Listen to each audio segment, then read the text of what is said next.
Hindi na po bago para sa marami ang perwisyong ibinibigay sa mga motorista sa buhol-buhol na traffic sa EDSA. Pero bukod sa naksayang oras at pera, minsan pinagmumulan din ito ng trahedya dahil hindi agad nakakaresponde ang mga otoridad sa mga emergency tulad ng sunog. Ang special report hatid ni Deo Bugawisan. Kalbaryo na ng daan-daang libong motorista ang EDSA. Ang average speed ngayon dito sa EDSA is nagre-range na from 28 to 31 kilometers per hour. Actually, ang ideal talaga dyan dapat mga 45 Kaso hindi natin ma-attain yung 45 during peak hours.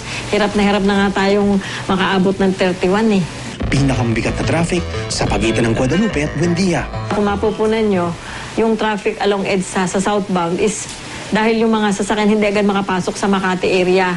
So, bumubuntot siya sa EDSA. Kailangan ng mas mahabang PC. Mga taga-probinsya lumuluwas dito para mamili. So, inaasahan natin na kapag ganitong Kapaskuhan is marami tayong mga shoppers na pumupunta sa ating mga malls. 6 na lungsod ang binabagtas ng EDSA. Kulang 24 na kilometro ang buong kahawaan nito. Sa pagsisiyasat ng GMA News Research, kada kilometro may mall na madadaanan. Maobserbahan natin yung epekto ng mga malls na nagiging sarap niyan, babaan at sakayan ng mga tao. Dagdag pa sa nagpapabigat ng trapiko lalo na tuwing panahon ng bakasyon gaya ng Pasko, ang mga terminal ng bus papuntang probinsya. Malaki ang impact nila dahil pag nagmamaniobra, ginagamit halos yung kalahati ng isang direksyon ng EDSA. Tuloy, ang usad pagong ng takbo sa EDSA, lalo pang gumagapang. Kapag ilang araw na lang bago dumating ang Pasko, nagiging na lang yan, 21 to 27. Dahil araw-araw nangyayari, manhid na raw ang marami at di na pinapansin.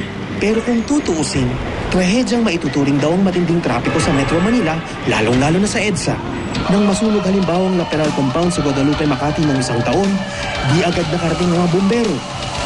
Maging sila naipit din kasi sa matinding trapiko.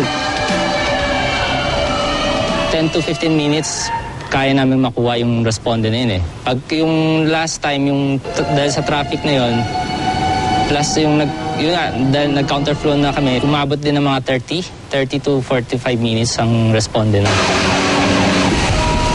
Naabo ang mga bahay, napinsala ang mga buhay.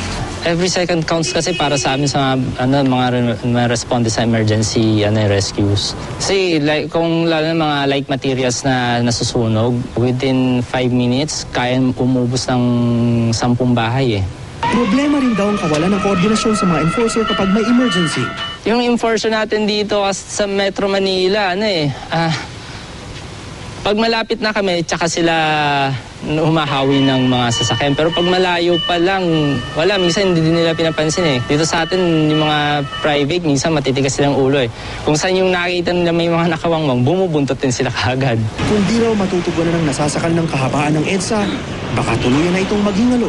Hindi naman nadadaga yung road network natin along EDSA kasi nga hindi na tayo makapagpalapa dahil restricted na. Dadating sa punto na kung wala tayong gagawin, magiging parking area na lang yung EDSA, baka wala ng galawan.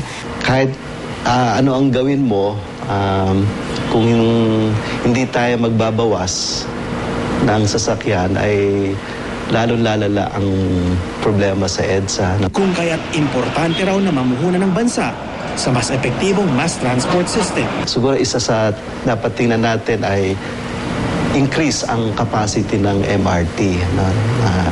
Sa ngayon may 3 coaches, gawin sana na 4. Magkaroon naman tayo ng mass transport system para mag-ship yung ating mga kababayan instead na magdala ng sasakyan, sumakay na lang sa mass transport system natin. Deo Bugawisan, GMA News.